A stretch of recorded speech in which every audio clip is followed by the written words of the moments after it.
Hello and welcome to Three Questions With. Got my buddy Tom O'Hare with us from Get College Going. Hey Tom, good afternoon and welcome to the show. Good afternoon, Kevin. Good to see you again. I appreciate that, bud. Thanks for coming on. So here's my question today. All the students, high school kids are finding out what colleges they got into. And that's great. It's exciting. Congratulations. But now we have to have the real talk about, okay, which one of these schools can we afford to go to? That's got to be an awkward conversation.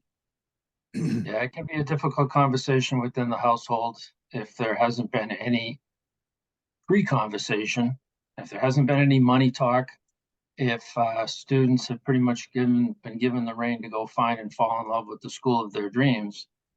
And now the parents are finding out based on the lack of savings or the fact that they do have some good resources, what the net cost is going to be and how they're going to finance it. So that's the interesting thing is that, like I said, sometimes it's just, Tom, we'll figure it out. And then, Tom gets excited. He goes and applies to a school that's $70,000 a year. And guess what? He got in. Wow, congratulations. There's no package. That's $70,000 a year. And you're looking at going, but then you feel that as a parent going, like you said, I told you, just apply where you want to go. We'll figure it out, Tom. There's no figuring that out, unfortunately. That's a lot of money. Yeah, that's a tough kitchen table conversation. So, for the families that are listening, that are still in the process, 9th, 10th, and 11th grade, you got to figure out what your budget and what your spending capabilities are before you go shopping. For families that are in the mix right now, like you said, they're getting their acceptances, they're getting their awards, they got a deposit by May 1. So a decision has to be made relatively soon. Yep. It's how are we going to finance that? Or what's plan B? Plan B sometimes can be just as good, if not better. You and I know that most employers don't look into too deep where the student or where the new employee went to school. What's the degree? We hang it on the walls. They don't. So a plan B school can sometimes be a better alternative, maybe even to start. But if the family's got to figure it out now, they have to start looking at really 3 different options. But Tom, how do I know? So I'm having you apply to a couple of different schools, but I don't know what's going to be my financial aid offer.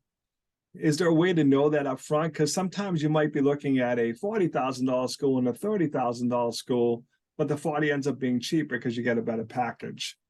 Is there a way to know that when you're applying so you don't just go, oh, we can't afford the 40,000? Yeah, definitely. There's 2 processes. One, a family should go through and do a mock financial aid application to find out what their family contribution is going to be. And they can do that off the Department of Ed's, the U.S. Department of Ed's student aid website. So they can find out what that number is. They subtract that number from their overall cost, that 40,000, and they find out that their net is going to be, let's say, 20. Yep.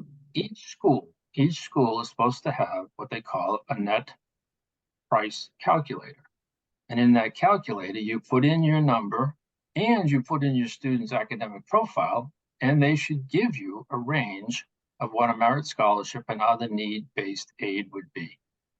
Some schools' websites are better than others. Mm-hmm. Some hide that information because they don't want to let you see behind the curtain until you apply. Yep.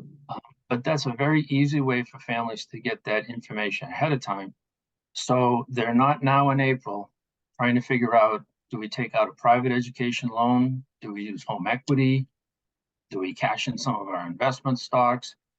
Do we put the arm on grandpa or grandma to see if they can help fund it? Those are some of the resources that now is the time that they have to strategize to pay. No, that definitely makes sense. But then you have students who think, oh, but that school's going to really want me because I have a skill set or something that they're looking for. How do I know that's true? Well, you develop a relationship with the admissions counselor at the school, and you start that as early as possible. Yep. You introduce yourself, you go meet them, you have conversations, and you get a little bit smart in talking to the faculty members in the school. They're the ones running the majors, running the courses like you do in your life. You know when your courses are subscribed to the max or not. So you can get some information from the schools to find out the major I'm looking at, how are they doing for enrollment at the school. There's also some national resources you can use to find out. So yes, if the school needs you, you become a strong candidate. But if you are one of 1,000 students applying to be an engineer and you all have a 4.0, it's a numbers game. Yep. You're in a battle for a seat, not to mention any awards that might be giving. And that's some of the dilemma.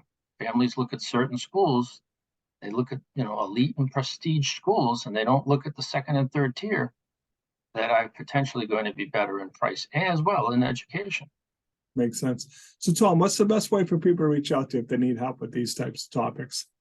Well, they can call me on that classic thing we call a phone, 617-240-7350, or they can email me at tom@getcollegegoing.com. Awesome, Tom. Appreciate you taking a few minutes to call into the show. And as always, thanks for being my friend. Thank you, sir.